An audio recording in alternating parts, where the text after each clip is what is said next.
Just Some Podcast Media. The thoughts and opinions on Just Some Podcast are of the hosts and guests and do not represent the views of organizations that employ them or they volunteer for. They are also not responsible for spontaneous black holes or nuclear wars that may occur. You have been warned.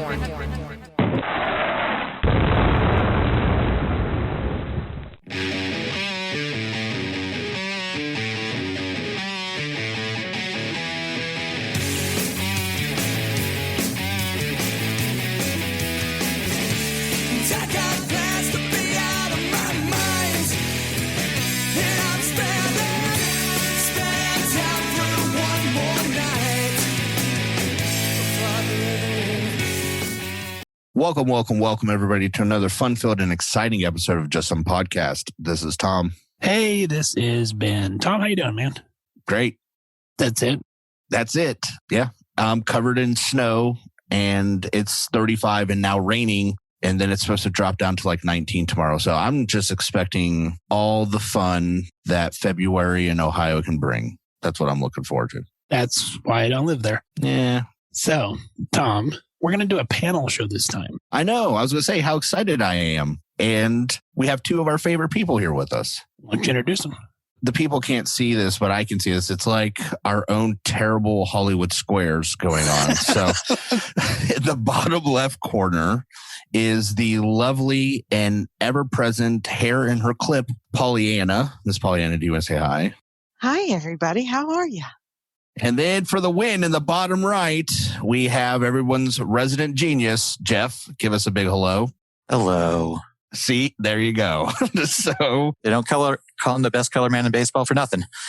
I did like the Hollywood Squares reference, though, Tom. That was good. I was like, it does kind of look like Hollywood. You didn't date yourself at all. Yeah, exactly. Oh, boy.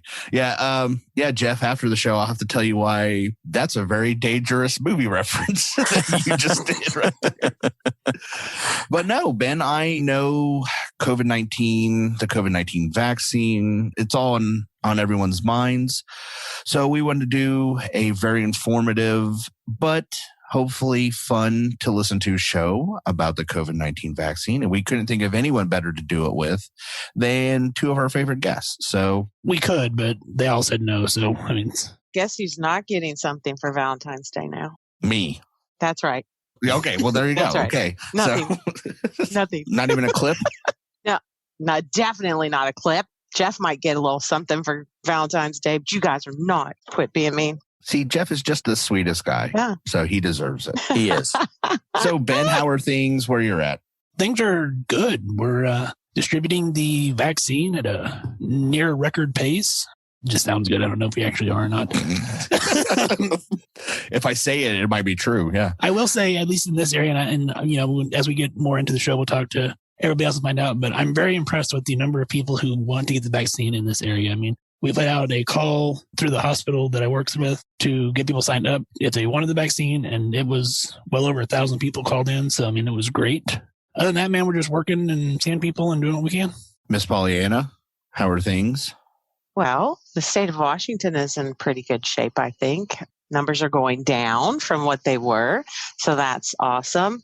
I think we're all kind of in the mode of Washington has been pretty diligent about being a closed state, right? So we up until just recently, we're just constant outside dining only, no inside dining, mandatory mask wearing everywhere. So it's not as, I have some friends in Florida and everywhere that don't really have to bend to the kind of rules that we have here. But honestly, and what I'm seeing in the clinic is a lot less positives, a lot more people now that the news of the variants has come out. But, people are not testing positive as frequently now here. So it's not too bad. It's raining. Oh, shocker. Washington, raining? Yeah. And Jeff? Oh, we're covered in snow again and temperatures dropping rapidly. So it's lovely. They've already called off school for tomorrow. So everybody who is above the age of 21 is now in mourning.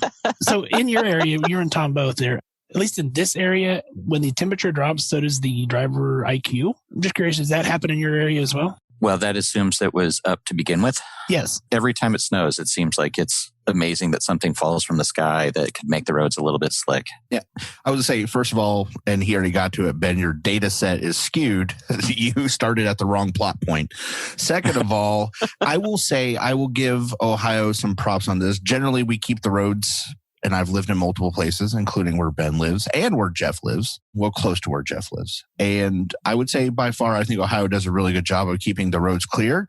However, there is that period of time between snow falling and snow cleared where, yes, everyone's IQ seems to go down. And I would love to just scream out or have some kind of neon board on top of my car that says it's 4-wheel drive, not 4-wheel stop. You know, the laws of physics do not cease to exist because you have a Ford or Chevy sign on the front of your vehicle. Pay attention. But, you know, what do I know? I want you guys to come to Washington and drive. Is it worse? It's insanity on a dry day. Yes.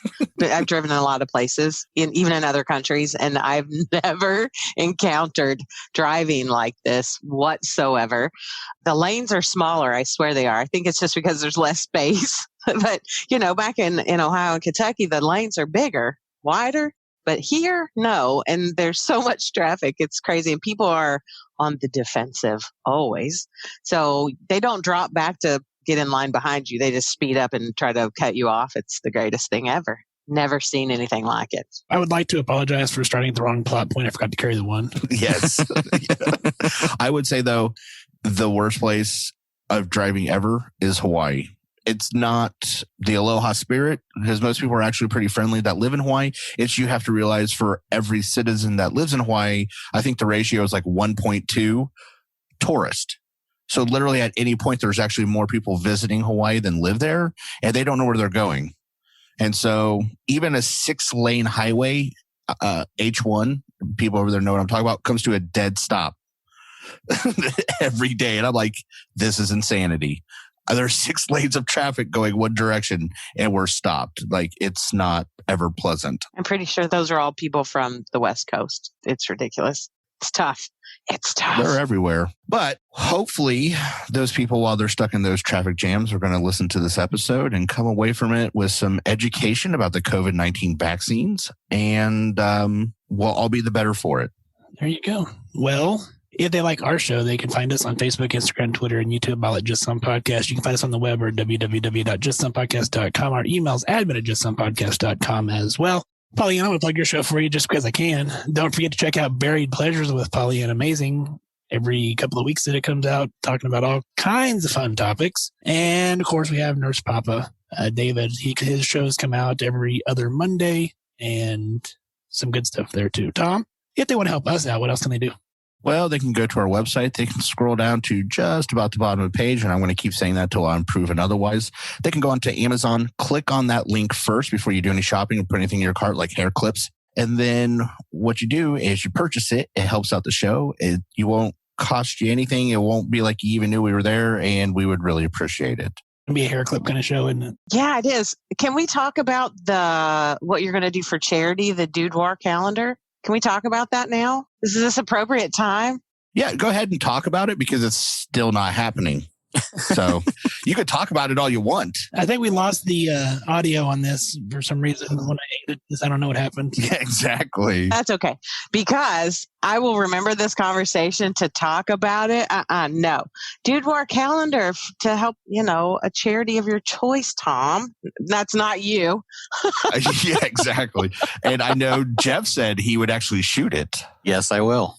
No charge. I will travel each direction. See? How great is that? I think if we ever made this happen, we would just have to all come together as a group. Yeah, I mean, if we're going to do it, we're going to do it right. Yeah. My birthday's in July. And are we all vaccinated? We are all vaccinated. Yep. See? We're all set. Oh my God. It's almost like I'm going to be touching my hair clip about this later. I'm so excited. But the point will still remain, though, Pollyanna, is that I would rather look at the sun through binoculars than see a picture of myself in a Dude War calendar. So we can hook all that up, sugar. You don't need your eyes to be the best nurse practitioner that you are. Okay. Nothing you say is going to make me want to do this. So there you go. That's not true. You need to stop that. That's not true. I could say lots of things and you would say yes. So stop. There's one thing we've already talked about pre-show, Pollyanna. Yes. I'm just saying. There you go. I'm just saying, what a great way to, make some money to help out a charity. And since Ben is already like the number one nurse practitioner in Kansas, and I'm really hot in Nigeria. Yeah. That show is just burning up Nigeria. Just saying. No, actually, I'm doing all right. Jeff, I think where are you I'm hot getting at? really cool size. Nowhere. Coastal Carolina University loves Jeff. That's what I heard. All right. No due to our calendar. I love the enthusiasm. I'll give him that. Tom I'm not Tom and Pollyanna I'm not and Jeff, are you ready for our story that you may have missed? Oh, I'm begging for it at this point, please. Me too. Is there any jean shorts in it? No. Just checking. Hair clips. No. Okay. Well, Tom, short afternoon naps may aid cognitive function as we age. There was a study done in older adults in China that found a clear association between brief afternoon naps and stronger cognitive function. It was published in General Psychiatry magazine, and the researchers studied 2,214 healthy people from several large Chinese cities, all really 60 years old. The average nighttime sleep interval of study participants was 6.5 hours.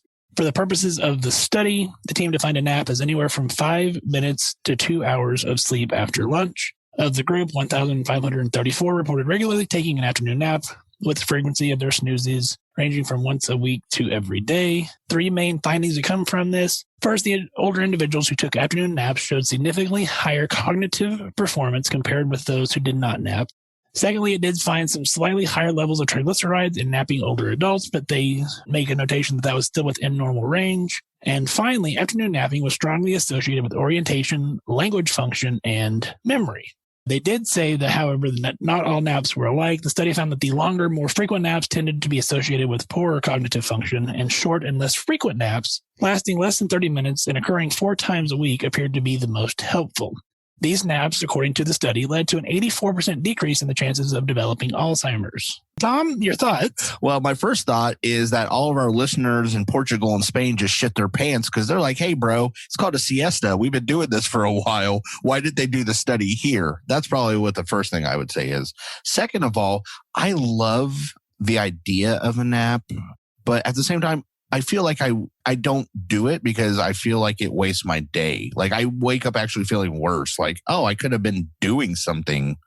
And maybe that's the American in me, maybe like physically I'm like, oh, that was nice. But then mentally I go, yeah, but I could have name something. Candy bar. Yeah, could have eaten a candy bar and it would have been more productive. Could have played with my hair clip. And oh my gosh. Could have prevented Armageddon. I mean, you don't know what would happen. If there is one thing I love, it's texting Pollyanna and being like, hey, have you watched Armageddon lately? And, if I hadn't napped, I could have done that. So, here's my thought on it.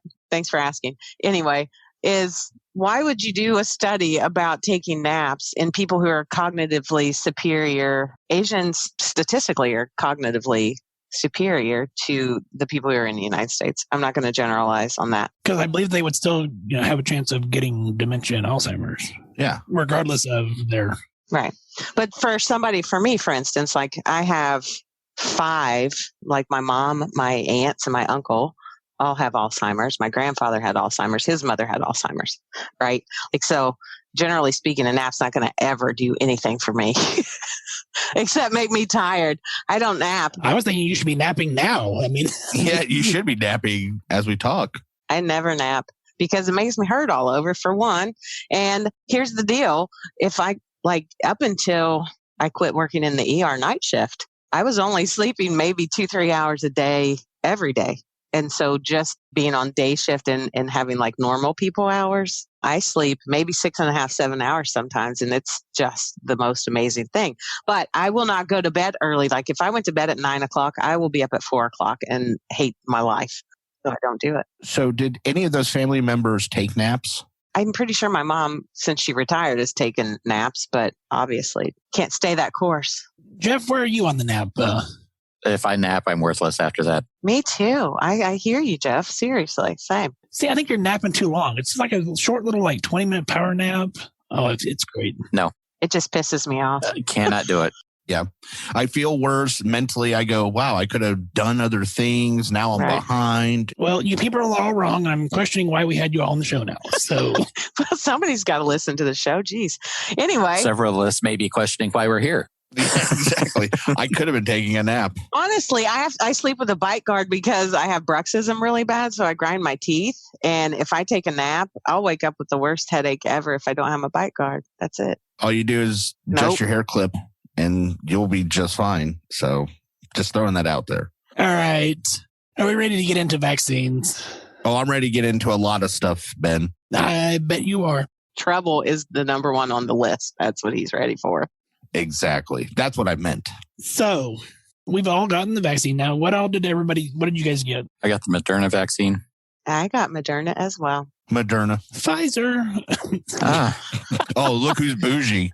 Outlier. Yeah, damn right. Whatever. Ours is superior. Honestly, I didn't have trouble with the first one until about a week later, and then my death would have felt better than I did. But I only felt terrible for about, maybe 12, 18 hours. And then the second one, arm was sore as all get out, but last 2-3 days and no other problems. I wish I could say the same. No. So first vaccine, I was feverish, nausea, vomiting, diarrhea for 48 hours after the first 29th hour after the vaccine. So first vaccine, 29 hours later, sick for 2 days. And then at day 7, I also had a localized reaction to the vaccine, huge hives, and just one giant hive when I say that. And then like a scattered little papular rash down the arm that lasted for 2 days and then it went away. So second one, definitely got fever, nausea, vomiting, diarrhea immediately, body aches, chills like crazy, probably about hour 5. And then 2 days later was fine, except for 2 days later, I had the same weird localized reaction, but around my bicep. And I promise the nice lady that gave me my injection did not give it to me in my bicep. It was actually in the deltoid, but it's kind of sketchy for sure when you show it to people. But I will do it every year again, just because I want to travel and see my family and my friends, like whatever it takes. Tom, what about yours? Slightly different than these two. I shouldn't say slightly different than these two. I did have the arm inflammation and pain, but no, like you wouldn't be able to tell without me saying like right here is where it hurts. So I lucked out on that. It did last about 3 days. The odd thing to me about this is these guys are saying, oh, it happened a couple of days later. Literally before I left the building, my arm was already getting sore. It was like she gave me the shot. I sat around for a few minutes. I put on my coat. By the time I hit my car in the parking lot, I was like, holy shit, this thing hurts. About 24 hours later, both shots 1 and 2, were fairly similar. About 24 hours later, I felt like death warmed over. Especially it hit me hardest was body aches, fatigue, and chills. I got some insulation around my tummy and I'm pretty good with the cold weather usually. And you literally could have set my socks on fire. Like I was just freezing to death. I needed warmth, which was just weird. Like that was an indication to everyone around me, like, oh shit, he's in sweatpants, a sweatshirt, and has a blanket around him. He's gonna die. Yeah, that's right. He's gonna start sweating like that hot dog at the Circle K. Like it was just gonna be bad. We're just concerned about that split. Yeah, exactly. Like you don't want to see that, the contents of which will scare you. But then it was easier for me. I think cognitively, I was like, this is a side effect. So unlike when you're sick and you're like, oh my God, what's wrong with me? This time it was like, okay, take some Motrin, drink some Gatorade, get some rest. You'll be A-okay. And that's pretty much what it was. But the body aches and fatigue were ridiculous. Like I literally had trouble standing up. Yeah. My body hurt and I was just so tired. The chills were terrible. For sure. Yeah. I'm fairly certain now that I've gotten the placebo. Because you got Nermasaline? Yeah. I'm not sure if they mixed mine correctly. Little knackle. Oh, that's what he got. I got the Rolls Royce of vaccines. Yeah. Well, no, my mom and my sister both got the Pfizer and also never had one complaint other than a little soreness. So I had a sore arm both times, like a tetanus shot, but that was about the extent of it. Now my wife got the Moderna. First one, her arm was very sore. Second one, she got it on a Friday. Saturday, she looked like death. And Saturday night, she went to bed at 9 o'clock. Sunday, she woke up at 5 o'clock in the evening. I did go in and check on her multiple times, make sure she was still breathing. Held a mirror. Yeah. Okay. Yeah, we're still good. Okay. I forgot because I text Ben this. It was really odd for a couple hours when I first woke up the day after. It was almost like being drunk. My vision was having to catch up to my face. Like I would turn my head and it literally it was just long enough you noticed it. Like I would turn my head and all of a sudden I was like, wait a second. Okay. Oh, there's my vision is now caught up to where I'm at. It was a really odd sensation. My wife agreed with you. If you've been intoxicated, though, you know what I'm talking about. Like, hold on. Time travel. Yeah. Now we can talk again. That was a perfect demonstration for radio. Yeah, exactly. I was doing it for you, Jeff. I care about you, Jeff. These people that are listening, who are these people? They don't know me. At the face for radio. Yeah. Oh, jeez. Okay, so obviously there is the Pfizer and the Moderna vaccines as we are discussing. They're both mRNA vaccines. So mRNA vaccines have strands of genetic material called mRNA inside a special coating. That coating protects the mRNA from enzymes in the body that would otherwise break it down. It also helps the mRNA enter into the cells and the macrophages into the lymph nodes near the vaccination site. mRNA can most easily be described as instructions for the cell on how to make a piece of the spike protein that is unique to the COVID-19 or SARS-CoV-2. Since only part of the protein is made, it does not do any harm to the person who's vaccinated, but it is antigenic. And once displayed on the cell surface, the protein or antigen causes the immune system to begin producing antibodies and activating T cells to fight off what it thinks is an infection. These antibodies are specific to COVID-19, which means that the immune system is primed to protect against future infection. Or, as I explain it to my patients, it's a photocopier for the cells. The one description that I seen that I really liked was, and most people get this, is it's like a Snapchat message. Mm-hmm. It's there for a short time and then it disappears and, it's not there any longer. So, and gets a reaction. I tell people it's like having pictures in your wallet, right? So you've got this snapshot, it's in your wallet. It'll come out when it needs to, but it's kind of a secret. So you don't want to show it to everybody. You're only going to show it to the COVID that hits you up. I have to think on different levels. And then you show the picture and they're like, oh, did I do something? I'm going to back out of here. Got blackmail pictures. We're good. Back in the wallet, goes back in. We're good. I think the favorite description was by a physician on Twitter, and it uses adult language. So if you do want to do this one or read it, be prepared. I don't know if you would want to use it for kids. He's like, so imagine a guy walks into a bar. And you're like, hey, who the fuck is this guy? And they kick him out. And then he comes back in 28 days. You're like, this fucking guy again. It's perfect. The whole process. So he explains the process, but using a bar fight. And I was like, hilarious. Thank you, doctor, for, it was pretty entertaining. But honestly, that's pretty amazing technology that they're able to do this now. And I know it's something that they've been studying for quite a while, which hopefully will put some peace of mind into patients that, because that's the big thing that I hear a lot is, well, it's so new, it was so rushed. Well, yes and no. And I went over this with some people just recently, and you could find this information on the Moderna and the Pfizer site. The really fascinating part is the transport of the mRNA. Like, we knew what we wanted to do, right? We just couldn't get the mRNA. It's a pretty fragile protein to the body. And how are we going to get it to use? So there were several companies that developed something called lipid nanoparticles, or it's a bubble that they put the mRNA in, and that's what they put in the suspension. That's what's injected into you. So we had the idea. We just couldn't figure out how to get part 1, part 2, and part 3 together to get it into you so that your body could start this, inflammation response and inflammation. You know what I'm saying? All right. Immune. So anyways, the immune response. Sorry about that.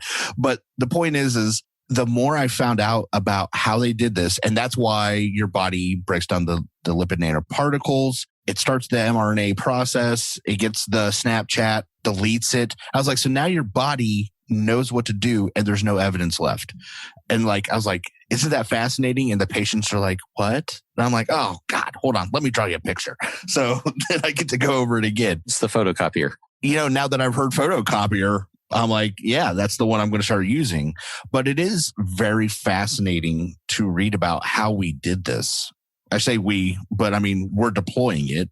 The other thing I tried to say is when people say it's really new, and I use this example also, is I was like, you're not afraid of the Model T car. because you've had the Model T car for a while, but it's a Model T. Think about that for a second. We're using old stuff for some of these other vaccines. I was like, this is a Porsche. So why are you afraid of the Porsche? Because it's new? Like, you're not afraid of any of the other things we're using, but since this one's new, it suddenly sounds dangerous. I was like, really, we got to get past the science is science. It's doing its job. Well, and you had people worldwide working on the same project. Yes. At the same time, instead of, back in the 80s, you had different groups working on the AIDS virus, but every one of them was, well, I won't say everyone, many of them were out for their own glory in doing it. So they were doing research behind walls as opposed to, hey, sharing like people did with this one. So you had a lot more information. You had much easier time disseminating that information to other people for them to learn from. Yeah, it's amazing what happens when the entire world says, stop what you're doing. Right. We got to focus on this for a minute. Well, and it's really cool, too, to see the way, just like you guys just did with the Snapchat and the picture and the photocopy and that sort of thing. There's so many avenues of how people are disseminating that information, like videos, or if you're somebody who reads or what have you, or making funny cartoons to get people to get it. I think is very important. And that's a big part of how are we going to get all these people on board with getting these vaccines whenever seasoned professionals such as ourselves, 3 out of 4 of us had some pretty gnarly reactions. And it's for the better good. You're right. Yeah. It's for the better good. But you're also a guinea pig, and mixed messages to people can be a little bit sketchy. But the way that people are putting out this information is kind of nice to have the ability to have, like, I've never put so much thought into a vaccine ever in the entirety of my career as a nurse practitioner. I really have not. I read the information, I give the patient the information, but this one is one that I think that just because of what it is and where we are was really on the forefront of everything. So I like how we're getting information and being, guided. I like it. So do you guys know what the previous record holder was for the fastest vaccine produced and the time that it was? I found this in an article, so I thought it was interesting. I'm going to say smallpox, but I have no idea. It was mumps and 4 years. Nice. 4 years. Nice. Well, and that a lot of that is they had to grow it. Right. They didn't have the technology to use messenger RNA to replicate. And that's the problem with a lot of these other vaccines. They're not able to do that with the mRNA. And so you take a lot of time to develop these. And again, that's a conversation I've had when someone says, well, how did they get it so fast? And again, I go back to, well, the old stuff is based off old technology. We had to actually grow it. We've had to do other stuff. And this, we said, nah, we don't need the whole thing. We need this part. And that's where we went forward. So it has been a fascinating to watch it happen. Like, this is probably based on a lot of the other stuff I read on this vaccine. This is likely the future of how new vaccines are going to be produced, or at least this technology is going to be incorporated into it for sure. And we got to be part of it. Like, we got to watch this happen. So when our grandchildren are like, oh, what was it like? I was like, well, first of all, it was terrible. But second of all, it was really cool to watch it take place. Like, we got to be part of that solution. So it is an odd time. Like, I hate that we're going through it, but at the same time, I'm like, this is like that once every 100 years event, and we're just happen to be in the middle of it. Well, I'd rather it be this than, like all out civil war. Well, fair, but I saw somebody show a video of them graduating high school in 1989, and I was like, no, that would be pretty cool. I wish I was like going through that. That would be probably a cooler time than, quarantine. Already been there. So let me get this straight. You put yourself in your house for a couple weeks? I'm like, yeah, I did. That's what we did. Yeah. So can you guys think of any other vaccine that has come out that has had this much misinformation come out about it as well? Gardasil. Oh. And that's kind of what I was thinking too. It was Gardasil, yeah. Honestly, that's the only one that comes to mind now that you said it. Because at first I was like, no, not really. And then when you said it, I was like, bingo. But even Gardasil, I don't know. I mean, not this level. I'd say some of the craziness that has come out about this vaccine has been, the altering DNA and lots of things we're going to continue to talk about. You never seen that with Gardasil. At least from what I recall, all you really heard was, okay, it could potentially cause side effects and I don't want it. That it was untested. Yeah. That was basically it. It wasn't the bullshit that comes out about this vaccine per se. Right. Well, and I'm trying to walk the tightrope on this. It seems like with this particular one at this particular time, there are groups of people with not so much vested interest, but they want this to fail, it almost feels like. There are agendas. Yes, there are agendas to seeing misinformation produced. And I think that is also part of the problem. So I think there is a legitimate, people are scared. They're scared of COVID. They don't understand this because like, this isn't something, if you said, hey, Tom, this is an mRNA. The first time I heard that, I was like, okay, I know what RNA is, but let me dig into this a little further. So I totally sympathize with people being worried.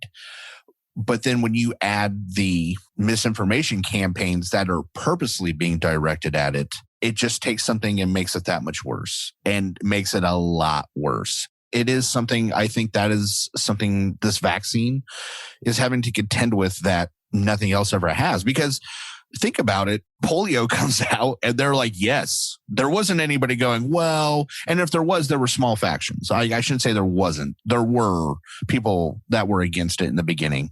But by and large, society said, go fuck yourself. Everyone is getting this vaccine, and we did it. But now there are groups that would prefer us not have it for whatever their agenda is, and it's caused that problem. Well, I think what you're talking about, though, is we have the resources now. Like you can get online right now and you can put out a video.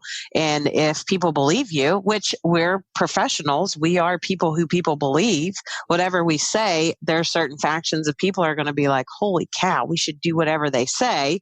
It's a lot of power to have. Fair enough. Because, 1918, they just came to the local dock. Yeah. They were like, hey, stupid, put on a mask. And everyone's like, yeah, stupid, put on a mask. And then guess what? Everyone put on masks. And now, like you just said, one person that says, one time I spoke to a doctor who was my brother's cousin's roommate in college, and he said, you shouldn't do this on YouTube. Bam, 100,000 people now think they have some information about this that's accurate. Well, in clinic, what are you telling your patients that happened to you? Like I'm not going to lie, it made me not feel good. So whenever the next phase rolls out, and when we're starting to see that now, but just the people coming in saying, oh my God, look, my arm's going to fall off. Oh my God, I'm not getting the second one. You can't make me get the second one. I won't. So that's happening. I'm seeing that start to happen, it's kind of scary, but how are you guys doing with that? Like, are you telling people how sick you got? Yes, but I'm also equating it to the Shingrix vaccine. Oh, yeah. People feel pretty bad after the first one. For sure. I tell them, you're going to feel bad after the first one. You're going to feel worse on the second one. You're going to just feel sick. But the worse you feel, the better off you are, the more of an immune response your body is mounting. We have an information sheet that we give out to them when we mention the vaccine so that they are aware that there are side effects and not problems. The other thing that I equate it back to is, okay, do you remember when you had kids and we brought them in for vaccinations and we tell you, they could run a fever and they could, not feel well for a few days because their body's building up immunity to what we're vaccinating against. And they're like, yeah, I'm like, same principle. Same thing. It's just you this time instead of your child. And they're like, sometimes that helps kind of make some sense as well. First of all, always upfront, honest. I tell them right off the bat, I've had it. This was my experience, but just like you all have said, it was like, look, you take some Tylenol, you take some Motrin, you realize that this is the immune response in action and you deal with it. I said, because the alternative, and I do, when someone says, well, you can't make me, I'm like, you're absolutely right. I can't make you. But if you get COVID, you might have a way worse time than 24 hours of feeling sick, okay? Especially if we end up amputating a leg. You're going to really wish you had taken that second shot. So that's kind of how I'm doing it. Yeah, I lay out the facts. Yes, you're going to have an inflammation response. We don't have the sheet that Ben has. We don't actually administer at our site.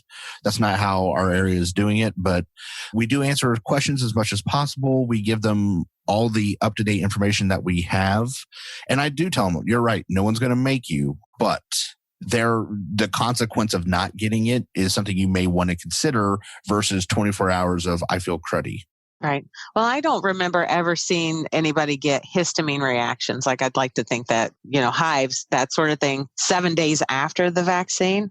That's something I hadn't seen in my own, in my own experience. So that was a little bit strange. And telling patients that because they're asking now, hey, how'd you do? It's a, fine line. I don't want to scare anyone away from getting it, even though it is a tough couple days. I'm ready. Again, to go travel, I need to go see my son. I'm like, once the doctor popped that third eye out, he sewed up the notch, I was good to go. So it's not really that hard. So. Oh, jeez. Well, I did mention it earlier, and it was one of the questions that was brought up when we threw this out on social media. And so I just want to take a second to reiterate this.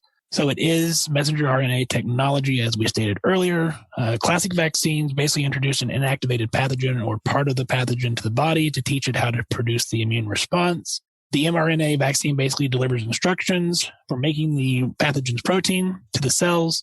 The mRNA does not hang around in the body. It's not integrated into our DNA. Once it's provided the instructions, the cell breaks down. In fact, the mRNA will never reach even the cell's nucleus, which is where our DNA is housed. So this vaccine does not in any way alter your DNA. And that is actually, especially with some of my older patients in general, and this isn't anyone specific, just in general, one of the questions I've had multiple times, it seems, is, well, I heard, where they're hearing this, I don't know, but I heard, it could interfere with your DNA. I said, I think, first of all, no. I'm pretty blunt about stopping misinformation like that with a simple, first of all, it's no. And then let's talk about why it's no, because I don't want there to be any ambiguity. It's no. Okay. No, it doesn't. So let's be clear. Then I explained to them basically what you just said. Well, first of all, I don't know if they were misunderstanding RNA versus DNA, because those aren't the same thing. And then kind of go through the whole process with them. I'm never mean to anybody because they don't know. Clearly they don't know. That's why they're saying it. But I don't want there to be any miscommunication either. I want them to understand that that is not true, and there's reasons why. Jeff, how do you handle it? Or have you gotten that question? I haven't had that question. The one I get more often is, should I? And then what is it going to do to me? But I haven't had anybody ask about the DNA alternate being turned into something they aren't yet. There's a big group of that in Ohio going on, apparently. What do they think? I mean, okay, theoretically, what's it going to change in your DNA? If you're an elderly person, it's not like you're going to be reproducing anytime soon. So I'm wondering what the worry is. Well, like I said, I don't know where specifically they're getting the information from. So that's one of the many, this is the super fun time with COVID-19 vaccine, is because people come to me with random questions. I'm like, who, what? No. So let's just be clear about that. The other one I get a lot of, and I know we're going to be discussing it later, is pregnancy. Oh, yeah. That's the one I'm like, oh boy. There's no negative information so far, but the one thing that keeps coming back to that I won't tell them that you're 100% correct is they're like, well, is there a bunch of trials? I'm like, no. Not intentionally. Yeah, not intentionally. And again, this is on the Moderna, Pfizer sites, CDC sites, World Health Organization even. You could look up this information where they had people during the trials become pregnant. So we did get incidental information, but wasn't a focused or planned trial. They have done several focused trials now on rats and gotten the rats pregnant. And again, they saw no damage to cells, no maternal problems, no problems with the fetus or anything like that. But still, when they're like, well, do you know 10 years from now? I'm like, no, nobody knows 10 years from now. We just came out with it. I don't try and argue semantics about that part with them, but I'm like, you're right. You got me. We don't have a dedicated study, but here's what we do know. Are you seeing pregnant ladies? I'm seeing probably maybe 5 or 6 that were positive. Are you guys seeing any positives out there? I haven't. Not off the top of my head. I know there are hospital workers that are female that are pregnant that chose to get the vaccine. Right. And I've seen those too. Yeah. I've also know a few that didn't get it. Of course, like I said, this was their choice. I'm not going to badger anybody over that. I'm just saying I've seen both pregnant females because ACOG supports it based on those studies. And like I said, the information from the CDC and everybody is out there and you can look it up and it says, hey, it's mRNA. It doesn't affect your DNA. It doesn't break down, any cell parts. Like there's no transfer. So that's the main one I know we contend with quite often is like, well, what if I get pregnant or what if I'm breastfeeding so it's the same process. When those names when they pop up on the schedule and it says, 8 weeks pregnant, COVID positive, I'm just like, stop putting that on the schedule.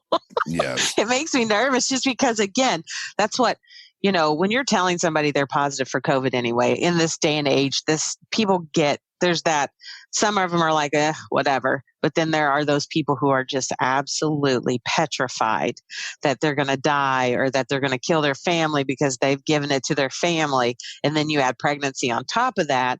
It's a whole nother level of anxiety that it's very difficult to deal with. But I've checked up on 4 of the 6 and they've done well. They did their few days of not feeling so great and making sure that they followed up if they needed IV fluid or something, like couldn't eat, or, there was 2 that had a lot of trouble with the nausea part. But otherwise, everybody that I have seen personally, the 6 did okay. 4 of the 6. I don't know about the other 2. I was just saying that was the biggest question that I got back on social media feedback was, should people who are trying to get pregnant get the vaccine? What about people who are pregnant? Should they get the vaccine? So there was a lot of the pregnancy things. Jeff, did you do some research in that realm? Well, everybody is decidedly non-committal. Fair enough. They believe it to be safe, but nobody is really coming out and saying, hey, we've tested it. I mean, it's the same thing that we've been talking about. It's a matter of everything that we've seen says it is safe and recommended because the alternative and the risks to mom during a pregnancy are too great to take. Same with breastfeeding. There's no contraindication to it that has been demonstrated in the literature so far. And that's similar to kind of like what I found too. Tom, you said you mentioned something about ACOG earlier. Yeah. So that's relatively what ACOG has, their position is that, hey, so far everything looks safe. There's been a few small trials like, rat or laboratory, and the incidental pregnancies that came about during the initial trials. And based on how the mRNA vaccine works, they support it. They're like, hey, we support it. But yeah, if you want me to point to a study, these 12,000 women, were pregnant with COVID and they got the vaccine, no problem. I'm like, that's the thing that I usually can do. I'm like, well, here's the information that shows this is possible that with this particular time, I don't have. That's one of the things. So, but no, it makes me feel a lot better knowing that like ACOG and everybody are like saying, hey, no. Our position is it's safe. You should be telling your patients, get it if they're, eligible. Let's move forwards. But of course, if you're listening and you're pregnant or potentially pregnant, and you have questions about the COVID vaccine, we of course recommend that you do talk to your OBGYN, as they're going to be the ones who are going to be most up to date on ACOG recommendations. Don't base it off of this podcast. Correct. Again, just anecdotal information. Just want to get that out of there now. Exactly. Anecdotal information. As a matter of fact, the last one I'm looking at right now was a study of Moderna's mRNA 1273 in rats, and it was completed and data submitted on December 4th to the FDA. So that's how it's happening right now. So if anybody has concerns, it's not like, oh, we did it one time. Like, I'm like, okay, I know the science memes are lacking, but they don't stop doing the studies. So, I mean, even like I said, last month, they are submitting report after report and data after data. So I would feel very comfortable, even if it was my spouse going, no, I would say get it. And before we move on from pregnancy, something that's kind of related to it, and one of the questions that I got was about the rumor about vaccines making people potentially infertile. And this was actually a question that I got in clinic as well. So I did some research on it, of course. This rumor began because of a link between the spike protein that is coded by the mRNA and a protein called syncytin-1, which is vital for the placenta to remain attached to the uterus during pregnancy. Spike proteins share a few amino acids in common, but they are not nearly similar enough to confuse the immune system. This rumor appears to have been started courtesy of Dr. Wolfgang Woodgard. In December of last year, he petitioned the European Medicines Agency to halt COVID-19 vaccine trials in the European Union. Among his concerns was the syncytin-1 issue mentioned above. He does have a history of skepticism toward vaccines and has downplayed the severity of the COVID-19 pandemic. He and the former vice president and chief scientist of Pfizer Pharmaceuticals joined voices to make claims about the vaccine producing infertility, thus stoking widespread fears. However, there is no evidence that any COVID-19 vaccine affects fertility. Hold on. Go back for a second. He joined forces with the CEO of Pfizer? No, the former vice president and chief scientist of Pfizer. Said the same thing as this dude? Yes. Well, Somebody's angry at Pfizer. yeah, exactly. He's former vice president, so then... Yeah, former. They're not still paying him his 401k or anything. Yeah. No. Well, Or not anymore now. Yeah, exactly. Well, you were going to get a golden parachute, Mr. Former Vice President. Yeah. I was going to look that up here. But again, agenda. This guy is a skeptic. He doesn't like vaccines. He thinks, whatever. That's the saddest point. Yeah. While social media has some great qualities, like I can keep in touch with family members around, the world, literally. A guy who has a bent against vaccines can make up information. Yeah. And I can't say vagina on Facebook, so there you go. Whoa. Yeah. I'm just saying, it's silly the things that are allowed to be on there that are misinformation and that sort of thing. But when you try to educate people, it doesn't happen. Things in the world are backwards sometimes. That's all. Were you put in Facebook jail? Because I said I was a sex educator. Yep, I was for like 2 weeks because I tried to post a video. It's great stuff. I Googled this gentleman. His name is Michael Yeadon. Oh, yeah. Let's get back on this. This was a story from 1 day ago about this gentleman. So he's still out there making statements, apparently. Drug maker Pfizer's former vice president and chief scientist for allergy and respiratory, Michael Yeadon, claimed, quote, that the pandemic is fundamentally over in the UK, unquote. I would say, I bet you the UK would disagree. So, It's a very loose definition of fundamentally. yeah, exactly. Like I use the same words because they're both in the English language. Therefore, it must be the same thing. I'm like, no, Chuck, I don't think that's how this one works. No, Chuck. He was quoted as saying, I believe I have provided more than an adequate evidence that a significant proportion, 30% of the population went into 2020 armed with T cells capable of defending themselves against COVID-19, even though they had never seen the virus. This is because they had previously been infected by one or more common cold-producing coronaviruses, is his assumption. Well, I think it's kind of a dangerous slope on that one. You're going to have family members who are all under the same roof. 2 people get sick. 2 people are taking care of these folks and in their face, and they're not going to get sick. There's no way to predict who is going to have enough resistance to fight off the virus without becoming ill. And as a matter of fact, I think there was a study they did, and I want to say it was in Singapore, believe it or not, about household transmission rates. And it was actually pretty low. Mm-hmm. Well, and going back to the vaccine misinformation, one of the things I tell folks is maybe going to the website IHateVaccines.com or the equivalent is not the best place to get unbiased information. And I tell folks, look at multiple sources. Form your opinion based on fact. Don't form your opinion based on somebody else's opinion. Well, and I'm just speculating, but my question would be, if this person is a former vice president of Pfizer, and perhaps did he go out on bad terms, and that's why he's now spreading misinformation about Pfizer's vaccine. But that's just speculation on my part. We have to remember that everybody has a money stake in this as well. Corporations, people going back to work, that sort of thing. So I was looking at CNN like a month ago. They had posted that the Moderna and the Pfizer together are going to net about $32 billion from these vaccines, from the sale of these vaccines all over the world. So think about that. So you have lobbyists, they're paying lobbyists crazy amounts of money. You have all these other people. And, we would be foolish to think that there aren't misinformation persons that are hired to incite things such as falsehoods about vaccines. Why not? It totally makes sense.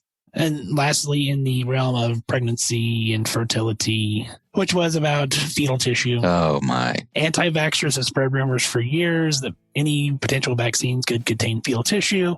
Neither COVID-19 vaccine or any other vaccine contains any tissue from fetuses. There are no fetal cells used in any vaccine production process. Thank goodness. Tom, I think that's a good stopping point for this episode. As you can tell, we clearly had a lot to say, and the conversation continued for about another hour, actually. Yeah, and I thought a lot of good points were brought up in part 1. And for those that listen on to part 2, it's just a continuation of the conversation. And we keep talking about the in-depth issues that are surrounding, the COVID-19 vaccine. Yeah, it definitely has a lot of good press and some, misinformation out there. But unfortunately, it's kind of how this pandemic has been. And so we wanted to bring you much good information as we can. Now, obviously, because of recording and such, we recorded this actually, I think, right before Valentine's Day, because I think Pollyanna referenced that in the first part of the episode. Shocker, Pollyanna talking about Valentine's Day. I know, I was shocked too. But if you like this episode, you can find us on Facebook, Instagram, Twitter, and YouTube, all at Just Some Podcast. Our website is www.justsomepodcast.com. Our email is admin@justsomepodcast.com as well. So, Tom, like I said, that's kind of where we'll end this episode. And, we look forward to getting the next part of this out. And hopefully some of this will be, spoiler alert, out or available for CE sometime in the near future. Oh, the excitement from the crowd. I can hear it. The cheering in the multiple cars. People are just wanting to learn, Ben. But on a serious note, I really hope that both healthcare professionals find something educational, not only for themselves, but something that they can talk to their patients about when they have questions. And for our non-healthcare listeners, some in-depth understanding of development and use of the vaccine. And some of the myths, I think it's really important that we start shooting some of those down. No, absolutely. I agree. And we try to do that. And we also, because we posted it on all of our social media. And so we'd taken a bunch of questions. And so I know we answered several of those in the first portion of this. And of course, we just kind of like you alluded to, we kind of continue that in the next portion as well. So if your question didn't get answered during this show, then tune in next week. Well, Ben, should we go ahead and end it here so that people can prepare themselves mentally for the second part? Yes, I can hear the hum in the cars as they're mentally preparing. Please don't close your eyes while you're driving, though, because we don't want to be responsible for that. Be mindful. But you can silently meditate to yourself about what could be coming next week. So on that note, wear your mask, wash your hands. Have a great week. Hey, everybody, stay safe out there. Swearing just to pass the time. Lately I see why I am alone. I caught some road rage and I thought of you, and all the many times you say I should have known. Took a class so I could find my G, find mediocrity's the best that I could do. Shower, but I slept all day. It takes everything to live the life I choose. Oh, what do you say? I screw up everything. And oh, what did you prove? Except there's only more for me to lose. Failure's not the same without you.